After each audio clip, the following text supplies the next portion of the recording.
Hey, what is going on, guys? It is Paradise Flow, and today I'll be doing an analysis on the qualifying at Jeddah, round two of the 2024 Formula One season. It was an interesting session. Some big news prior to the session starting was Carlos Sainz had, I want to say it was appendicitis. Hopefully, I'm pronouncing that correctly, which was troubling his digestion in his stomach. So he missed out on free practice three. Ollie Bearman would step in his place, who got an hour of running before it was cut short because of the Zhou Guan Yu red flag towards the end of FP3. Um, but yeah, round two, there was some hope that this is a very different circuit from Bahrain, that the field would be closer to Red Bull. Um, that's not really what played out. But yeah, um, wrote some notes down. Um, as far as tire compounds, they were one step softer. Pirelli decided to bring the C4, being the red soft, the C3, the medium, the C2 is the hard this weekend. While at Bahrain, Pirelli brought the C1, the C2, and the C3, so a step softer entire compounds. But yeah, as far as Jeddah, very different circuit than Bahrain. Low downforce, second longest circuit on the calendar, just behind Spa, with an average speed of over 250 kilometers an hour. Um, 6.174 kilometers in length, which is about 3.8 miles. Your full throttle for 74% of the lap. So power unit, aerodynamic efficiency, straight line speed. It's pretty important here. Track lap record is a 127.511. Prior to the session starting, Max, who would later set pole, actually set a track record today, which shows the insane development on these ground effect cars. And Jeddah is really probably, I'd say, one of the circuits where these cars are put on best display with how fast they are in the straights and the medium to high speed corners. Slow speed circuits with heavy braking zones, I don't think you can expect to see too many new track records being set. But circuits like power circuits with a lot of straights, maybe. Um, but yeah, before today, the track lap record was a 127.511 by Lewis Hamilton in 2021. His pole lap, which was the same session which Max crashed out. But the circuit, 27 turns, and really sector one, probably say that's where the driver makes the biggest difference. Lowest speed, still incredibly quick, but it's the slowest part of the lap where the driver makes the biggest difference. Sector 2 and Sector 3, really, they kind of take care of themselves, and Sector 1 is really where all the time is won and lost at. Um, yeah, with Ramadan beginning on Sunday, Bahrain was on Saturday. So there's actually a regulation saying that there must be 7 days within Grand Prix. And I want to say this. I'm a big fan of the the Saturday races. I think with so many races, uh, I think it's important to get creative with these things. And yeah, um, yeah, let's get into the qualifying notes that I have. Um, Red Bull came into the session with one less soft tire set than the other teams. They decided to do their homework on the soft. And before this weekend started, Verstappen has never been on the front row. Temperature was 25 degrees Celsius or 77 degrees Fahrenheit with a track temp of 31 degrees Celsius or 87 degrees Fahrenheit. Humidity was pretty high at 56%, with the wind of 12.6 kilometers north. And like I said, big news, Ollie Bearman would replace Carlos Sainz, who had an illness, in the second Ferrari wearing the number 38. Uh, Joe, who had a shunt in FP3, he wasn't able to set a time in free practice one. The mechanics did send him out, but he just, I believe he had like less than 2 minutes before the, um, there was only 2 minutes by the time the mechanics finally got him out, and he still had to set a lap, and I don't think he set a time by the end of it. It was interesting to see Mercedes. They started Q1 on the mediums. Lewis Hamilton did a 129.362. George was actually a little slower. One of the few times this weekend that's been the case, with the 129.411. Eventually, Mercedes would throw softs on for Q1. Yeah, 18 minutes in Q1. Alonso initially was fastest with around 12 minutes to go. Um, Nico Hulkenberg and Logan Sargent had a moment. And even with a circuit as big as Jeddah, when you have two cars, I mean, not two cars, when you have 20 cars trying to navigate 27 turns and the average speed is so high, even when you're on a cool down lap or out lap, it's very hard just with the speed. Like, you might have the engineers and the drivers might have the immediate car behind them, the gap, because I think George Russell mentioned that they have a new technology where they can see gaps to cars. They can see the gap to the car that is the car that is immediately a front and the car that's immediately to the rear. But two, three, four, five cars going at different speeds, it becomes kind of hard to manage. So, and that is one of the downsides about Jeddah, is just how potentially dangerous it could be. But nothing too big, just a bit of a not ideal. Oscar Piastri's car control was on display at the final hairpin of turn 27. I believe he clipped the wall a bit, but he went fast at that moment in time with 11 minutes left in Q1. He was fastest with the 128.755. And back to Ollie Bearman. In Q1, he was doing about 330 kilometers an hour through the speed trap before turn 27. Red Bull waited. They waited until the final 10 minutes of Q1 to finally do a lap, kind of just let the track rubber in before they can go out. And once they did do their runs, Max Verstappen was quickest with the 128.491, and that was with 9 minutes to go. And then after that, Lewis Hamilton, once Mercedes decided to, get off the mediums and throw on the softs, Hamilton's first soft run was 5/10 off pole with the 128.994.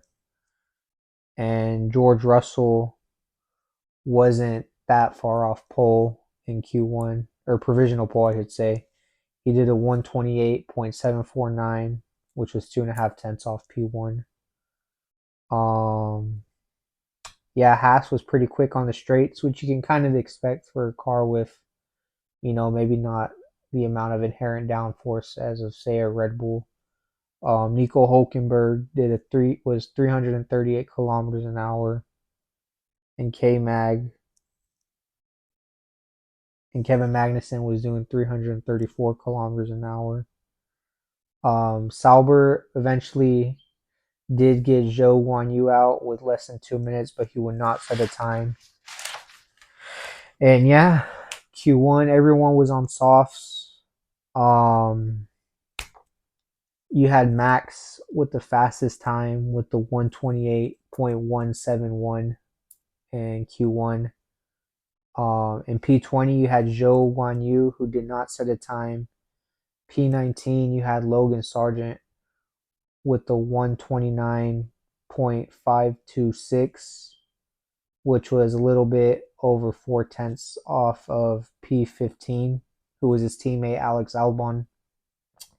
P18, you had the Alpine of Pierre Gasly with the 129.479. Um, a little over 3.5 tenths off Albon in P15. P17, you had Esteban Ocon with the 129.475, who was, he was neck and neck with his teammate Pierre. Like I said, a little bit over 3.5 tenths off the cutoff time of Alex Albon. P16, you had Valtteri Bottas with the 129.179, which was about 700ths off of P15. And so yeah, both Saubers and both Alpines are out. Um, kind of it's kind of looking like those are maybe potentially the slowest cars. Maybe a bit more towards Alpine with them reportedly being over 10 kilograms overweight and also being underpowered. Same bottom five as it was in Bahrain. Around this time, I actually saw Alicia Keys in the garage, which I thought was pretty cool. And then, but yeah, as far as P16 Valtteri Bottas, man, he probably won't be too thrilled with that. But at the same time, it's not like he'll be too shocked either.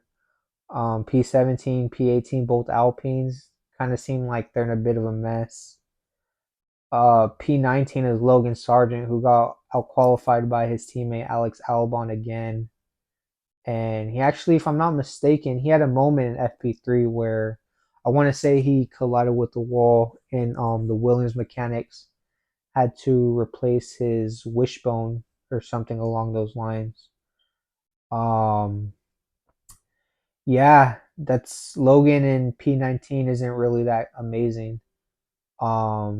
I personally think he should consider himself very lucky that he's getting another season in Williams, because it's one thing as a rookie to be off the pace of a very quick driver like Alex Albon is one thing, but just with the level of mistakes he made in 2023, and you compound that with him not ever being able to outpace his teammate, like not even once, and that's kind of carrying over into 2024. You kind of have to wonder, like, hey, is there someone else that we can get in this car that maybe won't be making as many mistakes, giving our mechanics um, extra work? So yeah, he really needs to step it up, because I think if he continues to get whitewashed by Albon, he might not be here after the summer break. But hopefully Logan can pull through. We'll see how that goes. I think he definitely might be feeling the pressure a bit, because I think Williams are kind of like, it's like kind of like, hey man, like we need you to start getting with the program now. Like you're not a rookie anymore. And P20 was Zhou Guanyu, who didn't set a time, but phenomenal work to the Sauber mechanics for getting his car out there. Um, Q2, Nico Hulkenberg, he lost power, unfortunately, with 11 minutes to go in the 15-minute long session, and it brought out a red flag. Also saw former striker Zoltan Ibrahimovic in the Ferrari garage, which is nice to see, a football legend. Um, After the first runs in Q2, it looked very close with Max Verstappen fastest and Fernando Alonso, who was 44 hundredths off in P2. Charles Leclerc was 1/10 off in P3. Um, McLaren, they kind of had a under the radar session, I'd say.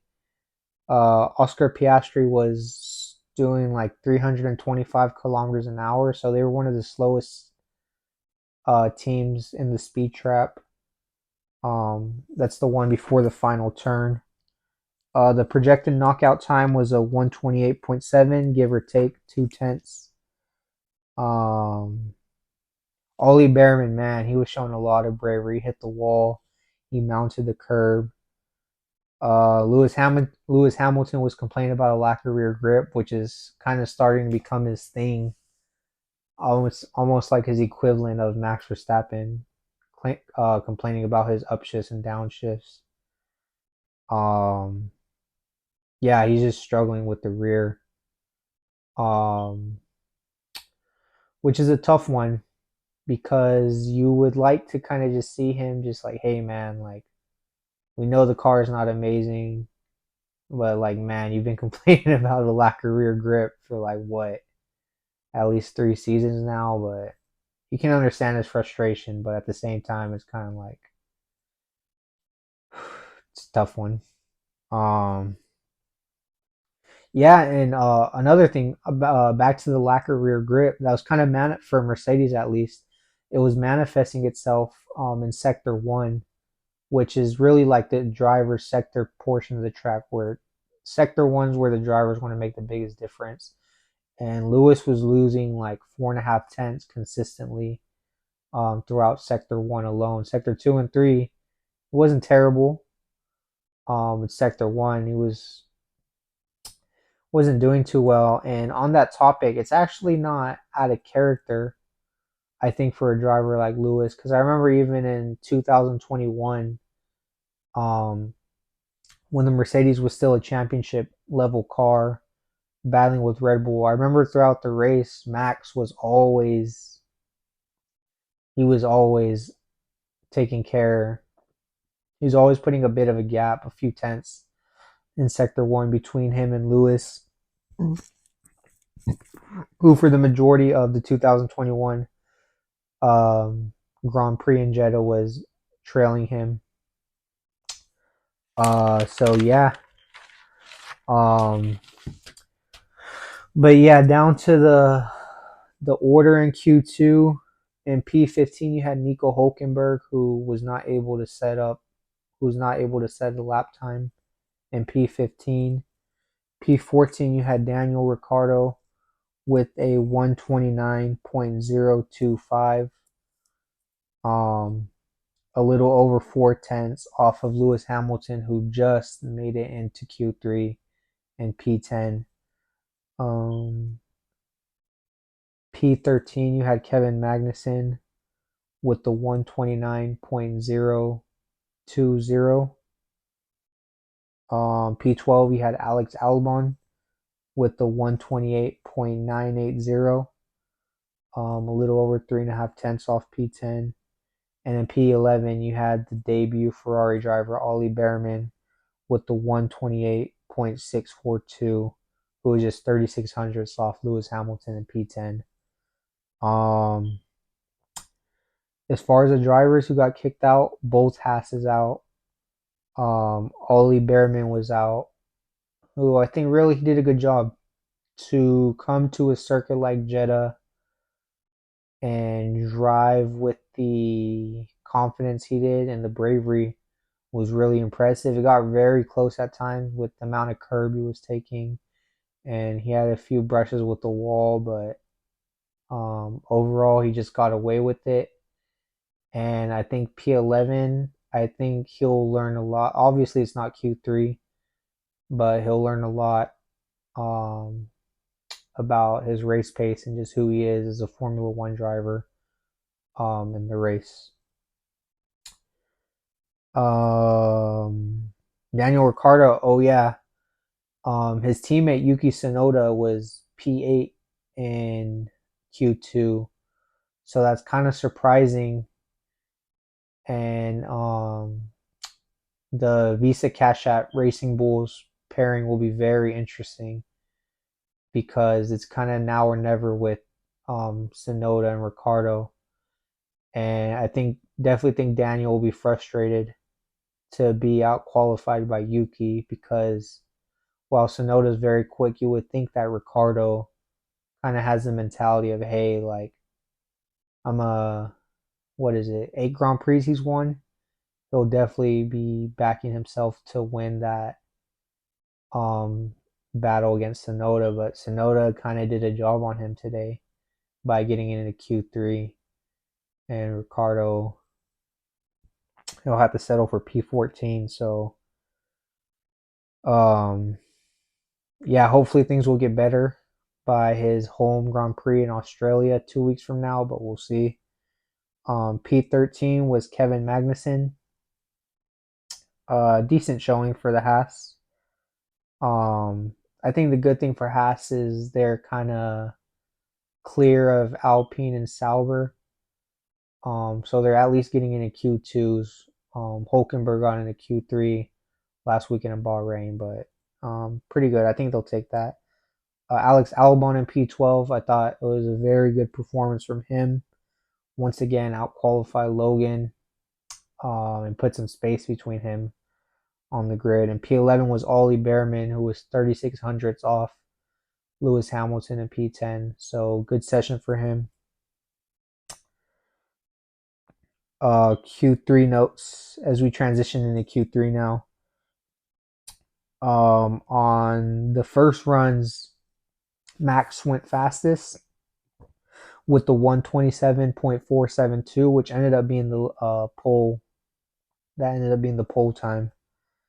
Um, Lewis Hamilton, who only had one set of softs, did a 128.807, which was 5/10 behind Russell. Mercedes would save their soft tires for the end. Lewis actually went out first on the final runs with 3 minutes and 30 seconds left, which I thought was good for him to go first just because with Jeddah, with how close you are to the walls in any session, you never know. You don't want red flags or yellow flags to prevent you from setting a time. So I think I'd like to see more of that from Mercedes. And I think other teams, it'd be a good idea to give them a bit of a margin so where it's like, hey, let's go out with, 3.5, 4 minutes. That way we can do an outlap and say if something goes wrong, there's a yellow flag or we have to abort. Potentially, we have margin to do another lap. Um, but Hamilton led the way. First car out of the garage with George Russell behind him. And then the final Q3 order. In P10, you had Lance Stroll with a. You had Lance Stroll with the 128.572, which was 1 second and 1/10 off pole. P9, I just want to make sure it's Yuki Tsunoda.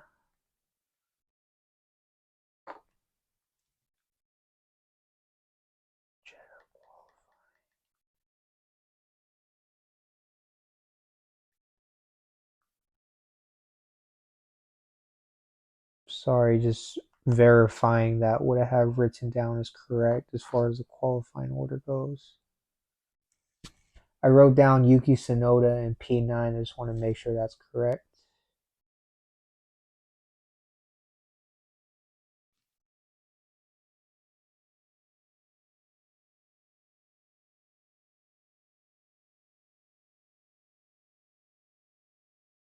Yeah, that is correct. Tsunoda is in P9 with the 128.547, which is the second and 7,500ths off Max Verstappen in P1.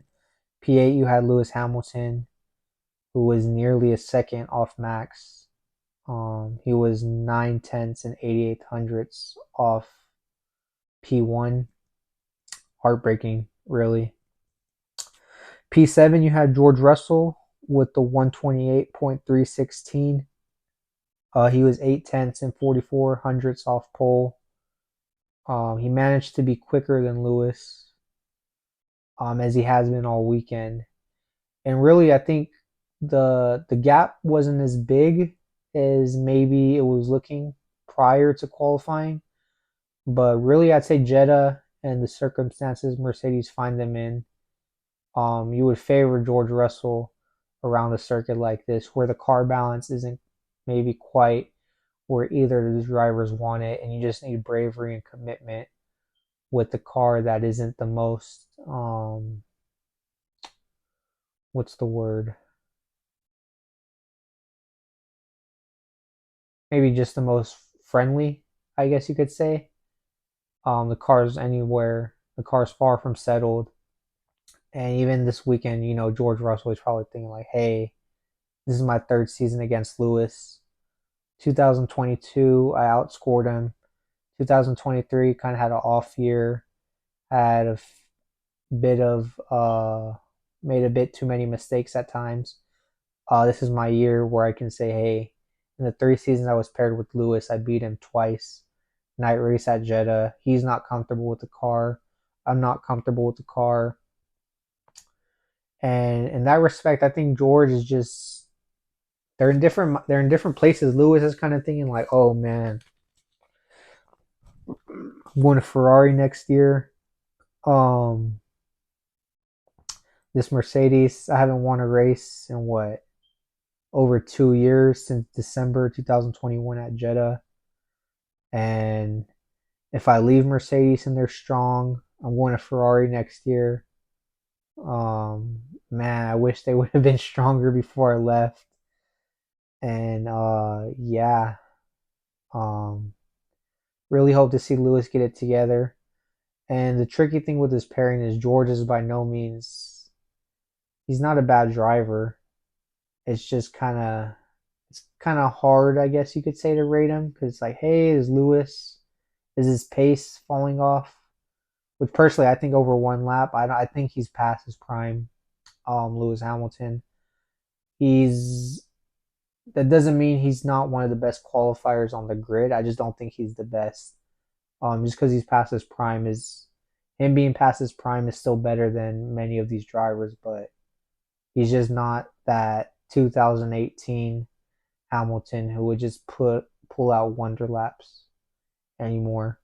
So yeah, Hamilton P8, George Russell in P7 with the 128.316. P6, you had Lando Norris. McLaren really had a under the radar day. Um, I thought they would have been a bit closer to Ferrari in the battle for second. I had them ahead of Mercedes this weekend, but I thought they would have been able to trouble Ferrari a bit more than they did. Norris did a 128.132, 6 tenths and a bit over 6.5 tenths off Max and P1. His teammate Oscar Piastri did a 128.089 for P5, and that was 6 tenths and 1700ths off P1. So yeah, both McLarens will be on the third row. Both Mercedes will be on the fourth row. Um, yeah, and I think Lando is in an interesting situation because he hasn't had it easy with teammates since he began his rookie season in 2019. Being paired with Carlos Sainz for 2 years, Daniel Ricciardo for 2 years, which we all know Ricciardo's troubles during his time at McLaren. He was often massively off the pace of Lando. And with Piastri, it's kind of like the first time since Sainz where Norris has a worthy teammate who's on his level and is going to push him. It will be interesting to see how it folds on race day. Usually Lando has better pace on race day, and it kind of was this scenario in Bahrain. Oscar he hung on to Lando pretty well in Bahrain, so I think his race pace has definitely improved. Um, Before he got undercut by Lewis and lost out on that position, he was usually like 3 seconds behind Lando, so I would not be surprised to see Oscar be up there with Lando on race day or, not far off.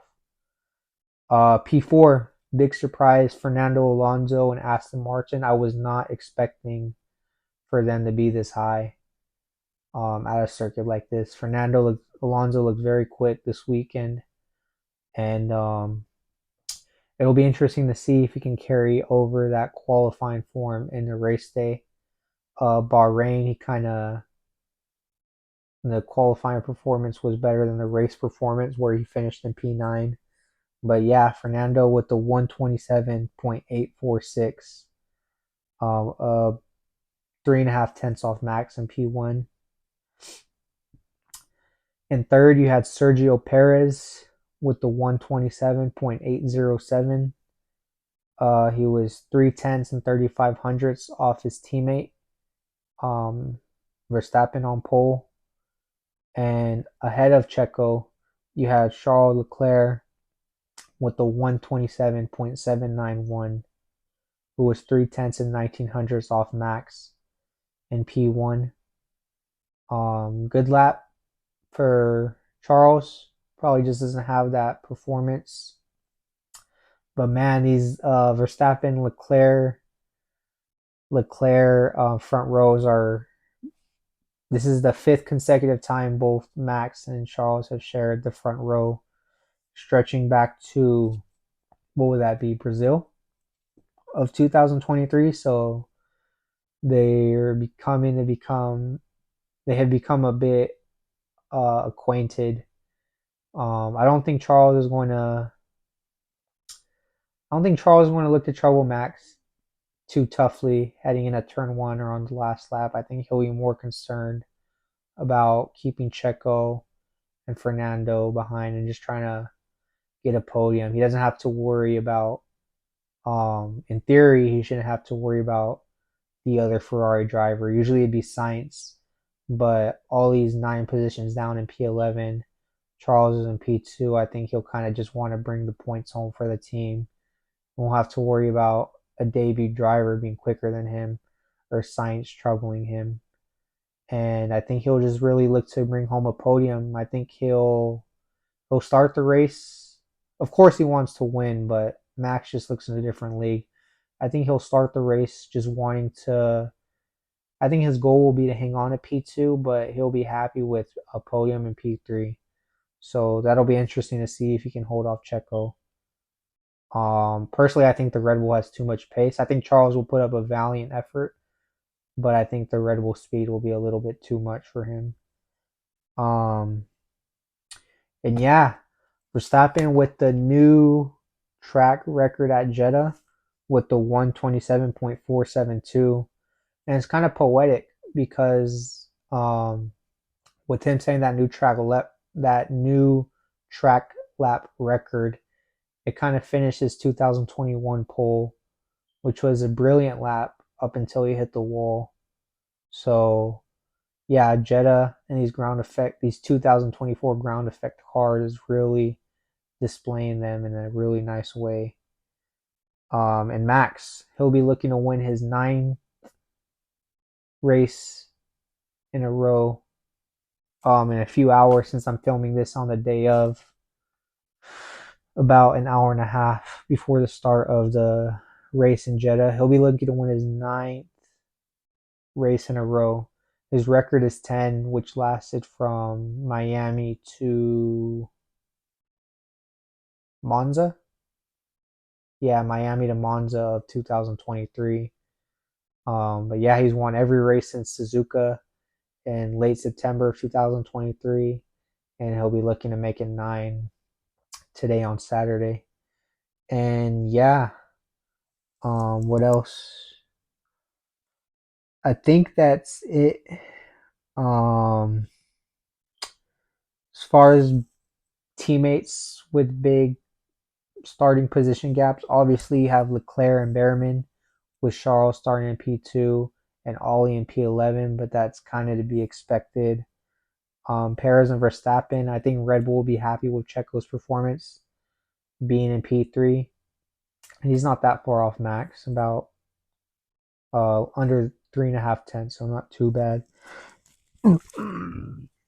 Alonso and Stroll, Alonso in P4, Lance in P10.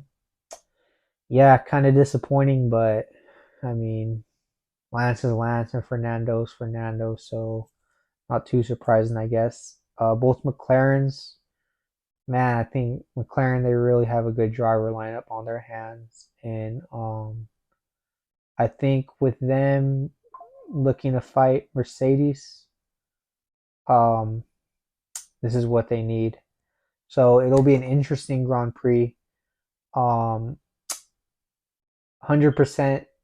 each Saudi Arabian Grand Prix has had a safety car, so it'll be interesting to see how the race plays out. Personally, I think Max is going to walk away with it. Um, if I had to put a time he wins the race by, I would say like 15 seconds. I'd say 15 to 20 seconds, somewhere in that range. Um, and yeah, it'll be interesting. I think Max will come home in P1. I think Checo will have a bit too much speed for Charles in P2. And I think Leclerc will round out the podium in P3. Um, it's good to see him bounce back after Bahrain, where he had the brake issues with his left front and his right front. So, yeah, that was qualifying in Jeddah. A bit anticlimactic with how close it was potentially looking, but yeah. And this was my first YouTube video. Um, I'm getting there, and this video might come out a bit late because the race is about to start in like less than 2 hours. Just bear with me. Hopefully the audio is good. I might have to play around with this microphone a bit. Just bear with me as I get to grips with the video editing, and I'll be back with a recap of the Saudi Arabian Grand Prix. I'll see you guys later. It's Paradise Flow. Peace.